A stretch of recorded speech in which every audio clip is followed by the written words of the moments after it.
ونصلي ونسلم على رسوله الكريم وآله وصحبه أجمعين. قال الله تبارك وتعالى في القرآن المجيد والفرقان الحميد: يا أيها الذين آمنوا كتب عليكم الصيام كما كتب على الذين من قبلكم لعلكم تتقون.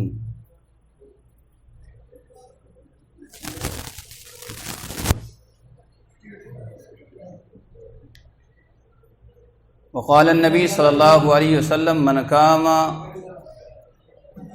ایمانا و احتسابا غفر له ما تقدم من ذنبه. معزز سامعین، حاضرین، ناظرین، دور دراز سے آئے ہوئے حضرات، آئیے کچھ عرض و معروض سے پیشتر کچھ سننے یا سنانے سے قبل تاجدار کائنات، سید الانبیاء، نبی آخر الزماں، خاتم پیغمبراں، اشرف الانبیاء، انوار الانبیاء، سراج السالکین، راحت العاشقین، جناب محمد رسول اللہ صلی اللہ تعالی علیہ وسلم کی بارگاہ عالیہ طیبہ میں نہایت ہی عقیدت و محبت کے ساتھ درود پاک پڑھنے کی سعادت حاصل کریں. پڑھیں اللہم صلی علی سیدنا مولانا محمد بارک وسلم. صلو علیہ وسلم علیک یا رسول اللہ صلی اللہ تعالی علیہ وسلم. معزز سامعین، حاضرین، آج الوداع جمعہ ہے اور روزے کی 29ویں تاریخ ہے. یہ اللہ رب العزت کا بے پناہ شکر و احسان ہے کہ اللہ تبارک و تعالی نے ہمیں آپ کو ماہ رمضان کے اہتمام کرنے کا موقع عنایت فرمایا. اسی کے ساتھ ساتھ ہم میں سے وہ حضرات بھی ہیں جن کو اللہ تبارک و تعالی نے روزوں کے ساتھ نماز تراویح کی بھی توفیق بخشی. تو قابل مبارکباد وہ حضرات ہیں جنہوں نے اس ماہ رمضان کو پایا، ماہ رمضان کی عظیم دولت ملی اور ملنے کے بعد پورے رمضان کے روزے رکھے، نماز تراویح ادا کیے، تلاوت قرآن کیے، ہر طرح سے اپنے آپ کو ظاہری اعتبار سے، باطنی اعتبار سے سجایا. وہ نیک بخت ہے، یہ بڑی سعادت مندی ہے. لیکن جو لوگ اس مہینے کو پاتے ہوئے، یہ مقدس مہینہ، یہ عظیم مہینہ جو اللہ نے ہمارے اور آپ کے لیے انعام کے طور پہ فرمایا، جنہوں نے اس مہینے کے روزے نہیں رکھے، جنہوں نے نماز تراویح کی پابندی نہیں کی، دیگر نیک اعمال نہیں کیے، تو یقیناً وہ انسان کہیں نہ کہیں خسارے میں ہے. میں ان کے لیے دعا کرتا ہوں کہ مولا تبارک و تعالی آنے والے سال بھی انہیں زندگی عطا کرے تاکہ وہ روزے بھی رکھے اور اللہ کی بارگاہ میں آ کر کے نماز تراویح بھی ادا کرے.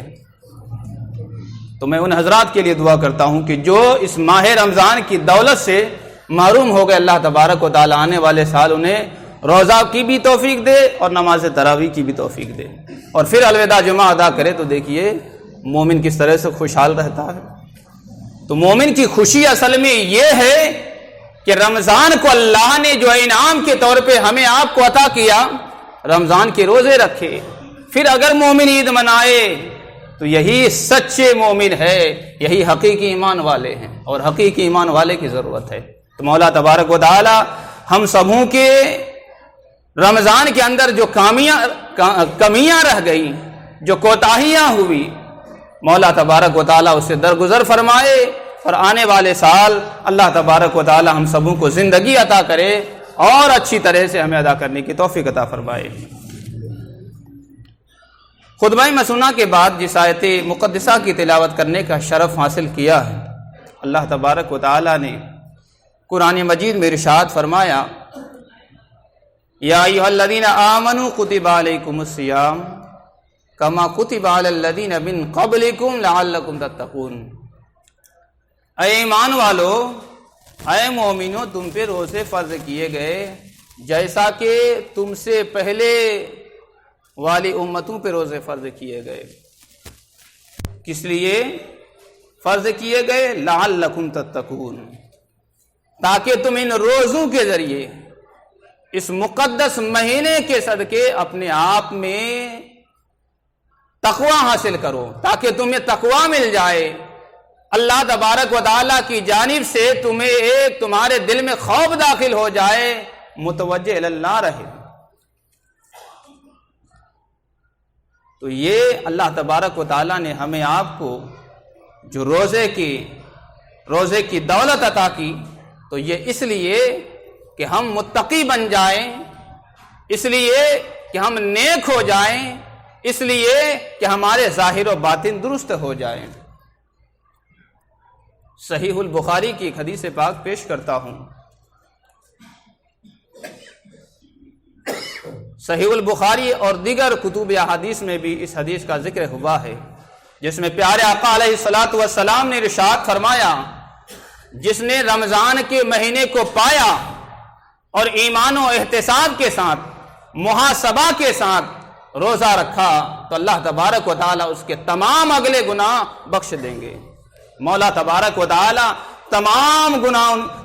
گناہوں کو، تمام سیئات کو بخش دے گا. مولا تبارک و تعالیٰ ان کے تمام گناہ کو بخش دے گا. تو اگر ایمان و احتساب کے ساتھ،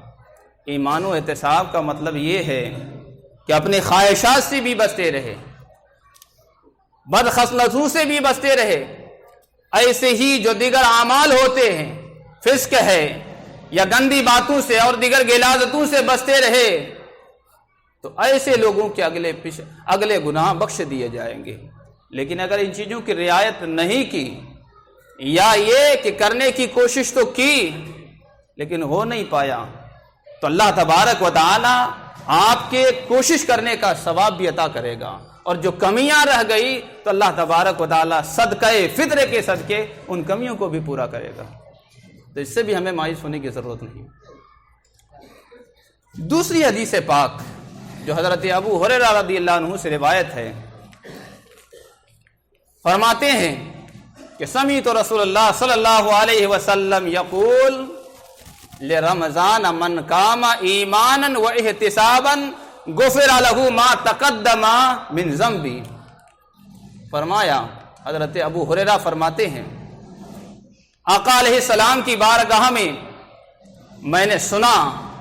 آقا علیہ الصلوۃ والسلام پیارے نبی رمضان کے فضائل بیان کر رہے تھے، اور فرمایا کہ جس نے ایمان اور احتساب کے ساتھ رمضان میں اللہ تبارک و تعالیٰ کی عبادت کی، ریاضت کی، مجاہدہ کیا، اللہ کی بارگاہ میں اپنے آپ کو جھکایا، نبی فرماتے ہیں غفر لہ ما تقدم من ذنبی، اس کے تمام اگلے گناہ سیئات بخش دیے جائیں گے. اللہ ان کے تمام گناہوں پہ پردہ ڈال دے گا. لیکن شرط ہے کہ بندہ ایمان کے ساتھ، شرط ہے کہ بندہ اللہ تبارک و تعالیٰ کی بارگاہ میں یکسو ہو کر کے، اس کی بارگاہ میں خالص متوجہ اللہ ہو کر کے بندہ اللہ کے لیے روزہ رکھے یا اللہ کے لیے عبادت کرے، تب اللہ تبارک و تعالیٰ ان کے اگلے گناہوں کو بخش دے گا. تو یہاں شرط ہے کہ بندہ اللہ کی بارگاہ میں متوجہ ہو جائے، بندہ خالق کی بارگاہ میں اس طرح سے متوجہ ہو کہ ہر وقت بندے کے دل میں مولا مولا بسا رہے، ہر وقت بندہ مولا مولا کرتا ہو، اور دیگر خرافات اور فضولیات سے، لہو سے، لعب سے، گندگی سے بچتا ہو، تو یقیناً اللہ تبارک و تعالی ان کے گناہوں کی بخشش فرمائے گا. روزہ عظیم تحفہ ہے، عبادت کی صورت میں اللہ تبارک و تعالی نے ہمیں عظیم تحفہ عطا فرمایا ہے. اس تحفہ کی اگر قدر نہیں کیے تو اس سے بدبختی کی کیا بات ہے. دوسری حدیث حضرت ابو ہریرہ ہی سے روایت ہے، پیارے آقا علیہ الصلوۃ والسلام نے ارشاد فرمایا، آقا علیہ الصلوۃ والسلام نے ارشاد فرمایا، جو محاسبے کے ساتھ، ایمانداری کے ساتھ رمضان کی راتوں میں بیدار ہو کر کے جو لوگ نماز تراویح پڑھتے رہے، پیارے آقا علیہ الصلوۃ والسلام فرماتے ہیں کہ جو رمضان کی راتوں میں ایمان کے ساتھ، دل جمی کے ساتھ اللہ کی بارگاہ میں متوجہ ہو کر کے نماز ادا کرتے رہے، نماز تراویح جماعت کے ساتھ امام کے پیچھے، حافظ جی کے پیچھے ادا کرتے رہے، تو اللہ تبارک و تعالی ان کے تمام گناہوں کو بخش دے گا۔ اور ابن شہاب نے یہاں تک بیان کیا کہ جب رسول اللہ صلی اللہ علیہ وسلم کی وفات ہو گئی، پیارے آقا علیہ الصلوۃ والسلام کا وصال ہو گیا، تب لوگوں کا یہ حال تھا کہ لوگ الگ الگ اکیلے یا جماعتوں کے ساتھ نماز تراویح پڑھتے رہے، اور یہ سلسلہ حضرت ابو بکر صدیق کے زمانے سے لے کر کے حضرت عمر فاروق کے ابتدائی دور تک یہ سلسلہ چلتا رہا کہ لوگ اکیلے تنہا یا امام کے ساتھ نماز تراویح ادا کرتے رہے۔ اور دوسری حدیث آگے میں پیش کرتا ہوں، یہ بھی حدیث صحیح البخاری کی ہے، حضرت عبد الرحمن بن عبد القاری سے روایت ہے، بیان کرتے ہیں کہ میں ایک دفعہ، یہاں سے اصل میں ہم یہ بتانے چاہ رہے ہیں کہ باضابطہ جو نماز تراویح باجماعت پڑھنے کا سلسلہ جو شروع ہوا، کہاں سے شروع ہوا، کس وجہ سے ہوئی، کس نے اس کو قائم کیا، یہ اصل میں قابل غور ہے۔ یہ بیان کرتے ہیں، عبد الرحمن بن عبد القاری سے روایت ہے، بیان کرتے ہیں کہ میں ایک دفعہ حضرت عمر رضی اللہ تعالی عنہ کے ساتھ مسجد میں گیا تو دیکھا کہ لوگ منتشر ہے، بکھڑے ہوئے ہیں، ایک طرف کچھ وہ ہیں جو اکیلے نماز پڑھ رہے تھے، کچھ لوگ اس کے پیچھے نماز پڑھ رہے تھے۔ جب حضرت عمر نے دیکھا تو کہا کیوں نہ ہو کہ اسے ایک قاری کے پیچھے، ایک قرآن پڑھنے والے کے پیچھے جمع کر دیا جائے اور سب لوگ ایک ساتھ نماز تراویح ادا کرے۔ یہ تو بہت اچھا ہوتا اگر ایسا ہو جاتا۔ حضرت عمر فاروق نے ٹھان لیا اور اس کے بعد آپ نے ابی بن کعب کو نماز تراویح کے لیے امام مقرر کیا۔ لوگ ابی بن کعب کی قیادت میں، ابی بن کعب کی امامت میں نماز تراویح ادا کرنے لگے۔ پھر فرماتے ہیں راوی عبد الرحمن بن عبد القاری سے روایت، وہ بیان کرتے ہیں کہ دوسری مرتبہ حضرت عمر کے ساتھ جب اسی مسجد میں تشریف لے آیا، اسی مسجد میں آئے تو دیکھا کہ لوگ نماز تراویح ادا کر رہے ہیں، جس میں نماز تراویح باجماعت ہو رہی ہے۔